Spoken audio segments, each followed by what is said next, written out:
उत्तर भारत की शिक्षा और आर्थिक अवस्था।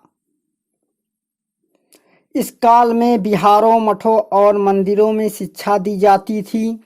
शिक्षा के प्रसार हेतु राजा बहुत दान देते थे। कुछ विद्यालय श्रेणियां चलाते थे और विद्यार्थी वेद, वेदांग, इतिहास, पुराण, व्याकरण, मीमांसा, तर्कशास्त्र, निरुक्त, धर्मशास्त्र, आयुर्वेद, धनुर्वेद, गंधर्व वेद आदि का अध्ययन करते थे।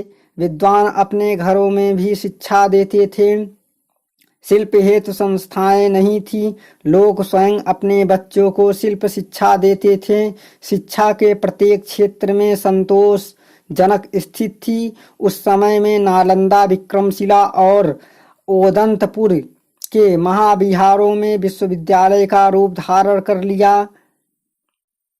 उस समय विश्वविद्यालय की स्थापना नालंदा विश्वविद्यालय कुमारगुप्त, विक्रमशिला विश्वविद्यालय धर्मपाल, ओदंतपुर गोपाल।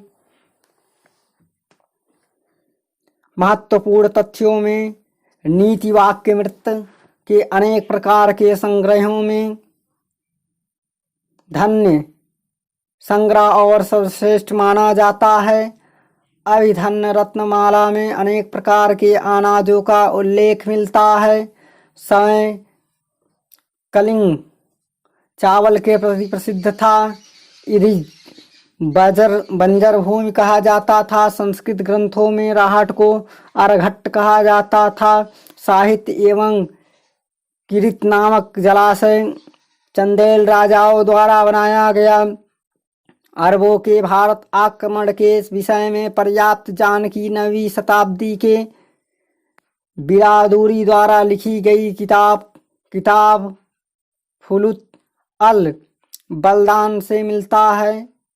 ब्रह्म सिद्धांत तथा खंड खाद्य अपने साथ बरगद ले गए। अलफजारी ने इस किताब के अरबी में अनुवाद किया। पंचतंत्र का अरबी अनुवाद कलीलवादी निम्न नामक से हुआ। इसका उल्लेख अलबरूनी ने किया है। प्रमुख ग्रंथ तथा उनके लेखक। सतसहस्रिका सूत्र नागार्जुन रचनाकार हैं।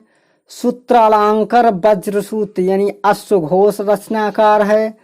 सध्योत्पाद संग्रह अश्वघोष रचनाकार हैं। स्वप्नवासदत्तम भाष रचनाकार हैं। प्रतिज्ञा योगंधारायण भाष रचनाकार है। महाविशास शास्त्र वासुमित्र रचनाकार है। कमंदक नीतिसार यानी शिखर रचनाकार है। लघु जातिका वारामिहिर रचनाकार है।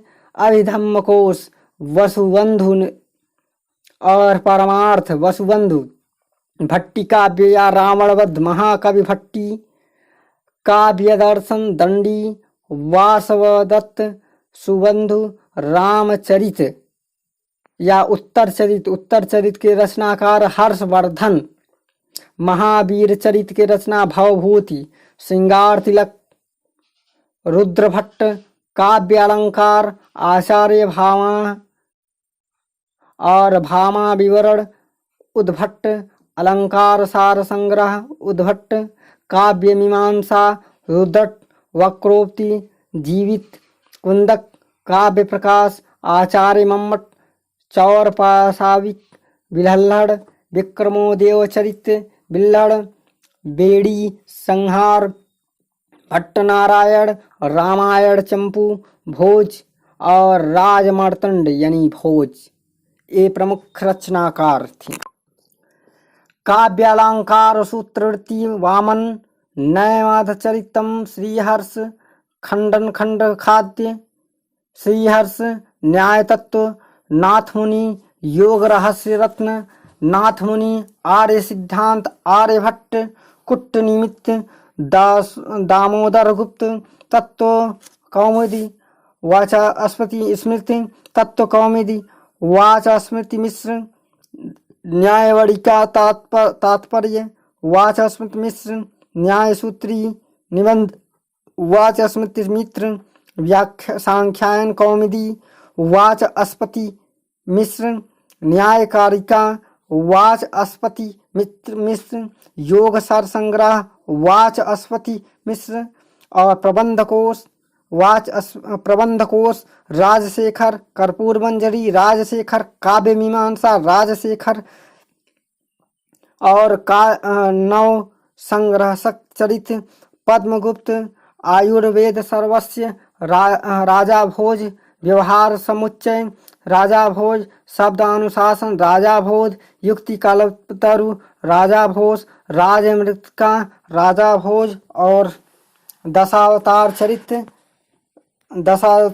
क्षेमेंद्र सुवृत्त तिलक क्षेमेंद्र चंडकौशिक क्षेमेंद्र और नयसधानंद क्षेमेंद्र कोक शास्त्र कोक पंडित और प्रमाण मीमांसा हेमचंद्र ये प्रमुख रचनाकार थे और उनकी पुस्तकें उनकी रचनाएं। अत्र देवल पराशर ने शूद्र के लिए सेवा के अतिरिक्त कृषि पशुपालन वाणिज्य तथा शिल्प उपयुक्त व्यवसाय बताता है। वेनसांग तथा इब्जर खुर्दवक ने कृषि के शूद्रों का व्यवसाय बताया है। व्यास पराशर तथा वैजयंती ने कुटुंब नामक एक कृषक वर्ग का उल्लेख किया है जिन्हें शूद्रों के अंतर्गत रखा गया। प्राचीन ग्रंथों में किनास वैश्य थे, किंतु 8वीं सदी में नारद स्मृति में टीकाकार आसाय ने शूद्रों के अंतर्गत रखा है। वर्ण संकर जातियों की सबसे लंबी सूची 64 वैजयंती ने ही थी। नारद द्वारा कथित 15 प्रकार के दासों का उल्लेख विज्ञानेश्वर ने किया है। अलरूनी ने प्राचीन अभिलेखों के अनुसार अनुलोम विवाह से उत्पन्न संतान माता की जाति की तथा प्रतिलोम विवाह से उत्पन्न संतान पिता की जाति का होता था। अपार्क तथा विज्ञानेश्वर ने 3 उच्च वर्णों वाला शूद्रों के साथ विवाह का अनुमोदन किया है। कल्याणी के चालुक्यों की राजकुमारियां प्रदेश में शासिक थी। काकतीय वंश की रानी रुद्रामा ने 40 वर्षों तक शासन किया। मार्को पोलो वेनिस यात्री ने उसके उत्कृष्ट शासन के लिए उसको प्रशंसा की। अंगिरा हरित स्मृतियों तथा अपरार्क विज्ञानेश्वर निबंधकारों ने सती प्रथा का प्रशंसा की। आर्थिक अवस्था इस काल में कृषि की प्रधानता थी। राजाओं तथा सामंतों के अतिरिक्त कई व्यक्तियों द्वारा भी भूमि दान देने के उल्लेख मिलते हैं। दान में भूमि का स्वामित्व नहीं दिया जाता था, अपितु उस भूमि पर कर तथा अन्य शुल्क एकत्र करने का अधिकार दिया जाता था। भूमि कर राज्य की आय का प्रमुख साधन था। इस काल में लगाए गए विभिन्न कर इस प्रकार थे। भाग, उपज का 6ठा भाग, भोग, ग्रामवासियों द्वारा राजा को समय समय पर दिया गया विभिन्न वस्तुएं जैसे फल फूल इत्यादि। कर, राजा द्वारा समय समय पर निर्धारित भूमि कर के अतिरिक्त लिया गया भूमि कर। हिरण्य धनराशि के रूप में लिया गया कर, उपारिक अतिरिक्त कर, दशापराध कर, 10 विशिष्ट अपराधों के लिए गांव वालों से लिया गया जुर्माना, चौरोद्धारण चोरी की रक्षा करने हेतु लिया गया कर, खल भिक्षा खलिहानों पर कर, प्रशस्त प्रत्येक परिवार से 1 प्रस्थ की दर से लिया गया कर, चौलक बोझ या बोझ पर लिया गया कर, उत्पादिक बोझ को बदले कृषकों से सामंतों द्वारा लिया गया कर। मेघतिथि के अनुसार राजा भी भूमि का स्वामी होता था। गुप्तोत्तर काल में करों का संग्रह गांव का मुखिया करता था।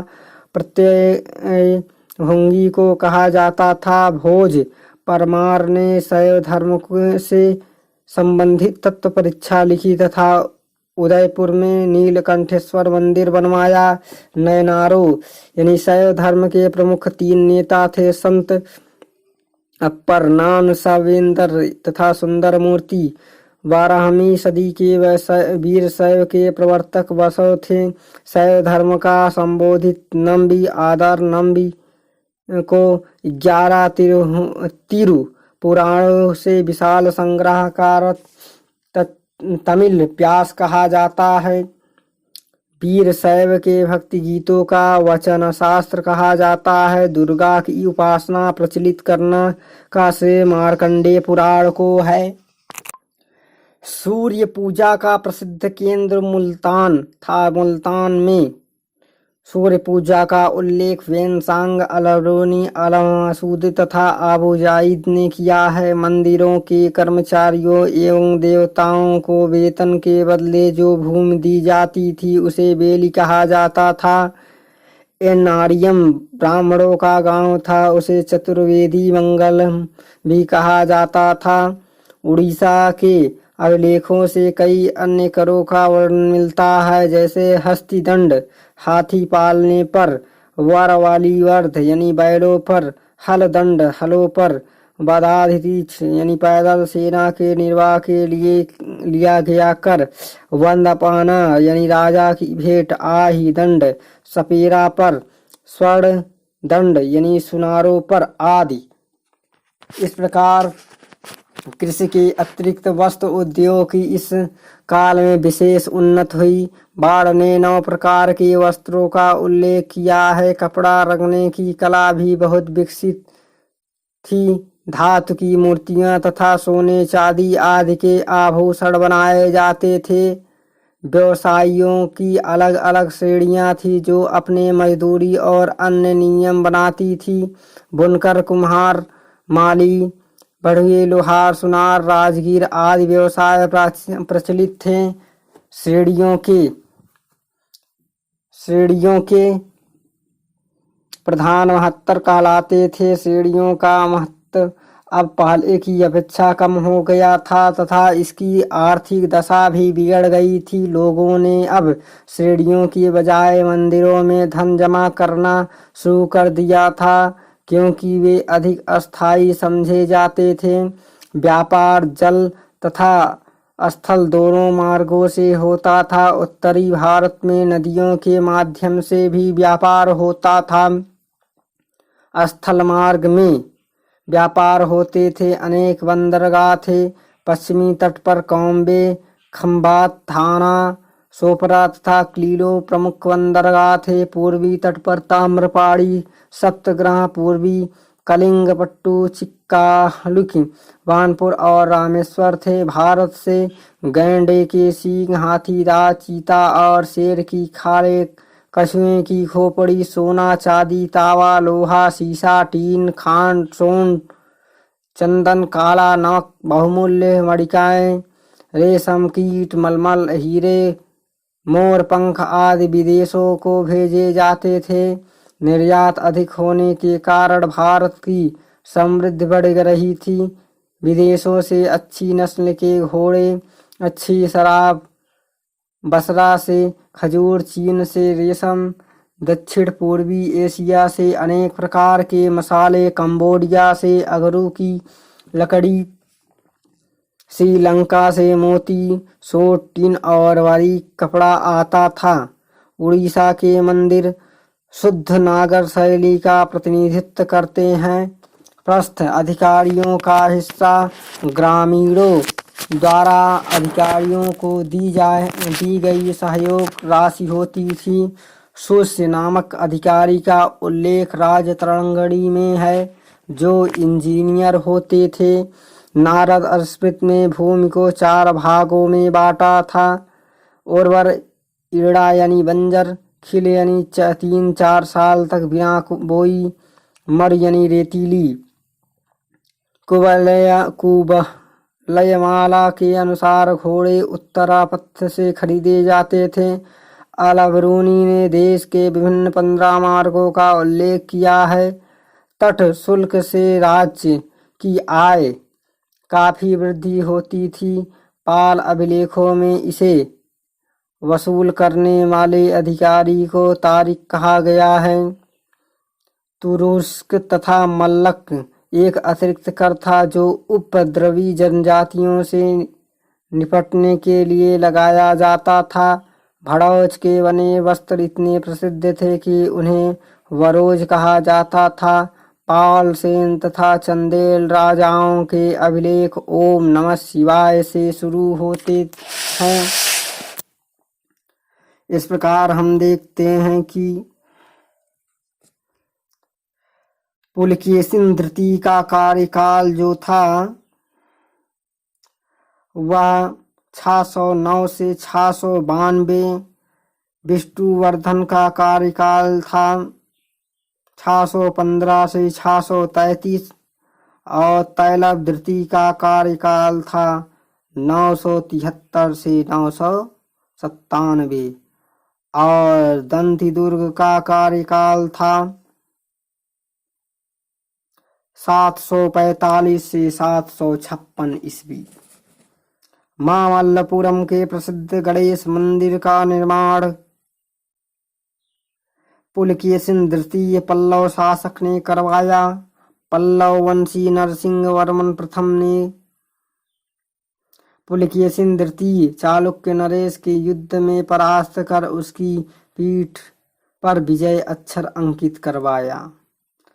पूर्व मध्यकाल में 84 गांवों के स्वामी को कहा जाता था।